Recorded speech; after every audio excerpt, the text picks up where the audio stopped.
শিশু রামিচার ফরেনসিক রিপোর্টে মিলেছে গা শিউরে ওঠা তথ্য প্রমাণ। রাজধানীর পল্লবীতে দ্বিতীয় শ্রেণীর শিশু রামিচা আক্তার সাদ হত্যার আগে নির্মমভাবে ধর্ষণ করা হয়েছিল বলে নিশ্চিত করেছে ফরেনসিক ও ডিএনএ প্রোফাইলিং প্রতিবেদন।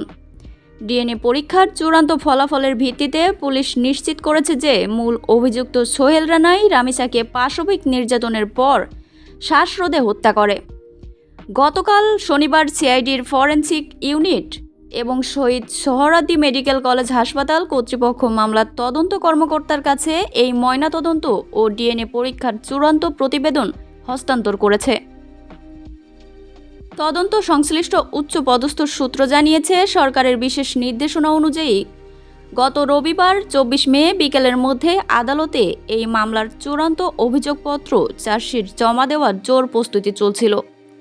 খসড়া তৈরি শেষে বর্তমানে CDMS crime data management system সফটওয়্যারের ডেটা এন্ট্রি করা সহ কিছু কারিগরি প্রক্রিয়া সম্পন্ন করেছে পুলিশ। এই দ্রুততম সময়ে দাখিল হতে হওয়া এবং চার্জশিটে প্রধান আসামির সোহেল রানা এবং তার স্ত্রী স্বপ্না আক্তারকে অভিযুক্ত করা হয়েছে। এর আগে গত বুধবার ঢাকার মেট্রোপলিটন ম্যাজিস্ট্রেট আদালতের বিচারকের খাসকামরায় ফৌজদারি কার্যবিধির 164 ধারায় দোষ স্বীকার করে জবানবন্দি দিয়েছেন প্রধান আসামি সোহেল রানা। জবানবন্দিতে তিনি স্বীকার করেন যে ঘটনার পূর্বে তিনি ইয়াবা সেবন করেছিলেন এবং এরপরই শিশু রামিচাকে ধর্ষণ ও শ্বাসরোধে হত্যা করেন। এদিকে দেশ কাঁপানো এই নির্মম হত্যাকাণ্ডের বিচার প্রক্রিয়া দ্রুততম সময়ে শেষ করতে স্বয়ং আইন মন্ত্রণালয় বিশেষ উদ্যোগ গ্রহণ করেছে।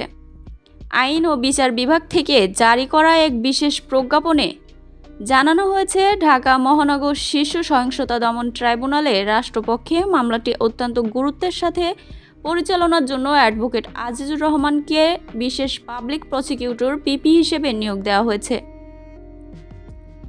গতকাল এক অনুষ্ঠান শেষে সাংবাদিকদের প্রশ্নের জবাবে আইনমন্ত্রী মোহাম্মদ আসাদুজ্জামান স্পষ্ট করেছেন যে আসন্ন ঈদের ছুটি শেষ হওয়ার পরপরই এই মামলার আনুষ্ঠানিক বিচার কাজ শুরু হবে।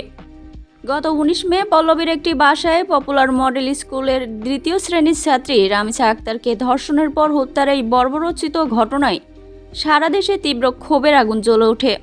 খুনিদের দৃষ্টান্তমূলক ফাঁসির দাবিতে রাজধানীসহ দেশের বিভিন্ন স্থানে এখনও টানা আন্দোলন ও বিক্ষোভ চলছে।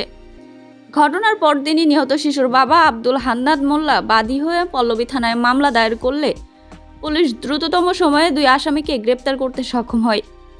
ইতোমধ্যে বিএনপি চেয়ারম্যান ও প্রধানমন্ত্রী তারেক রহমান নিহত রামিচার বাসায় গিয়ে তার শোক সন্তপ্ত পরিবারকে সান্ত্বনা দিয়েছেন এবং আগামী 1 মাসের মধ্যে এই পৈশাচিক অপরাধের সর্বোচ্চ সাজা নিশ্চিত করার দৃঢ় প্রত্যয় ব্যক্ত করেছেন।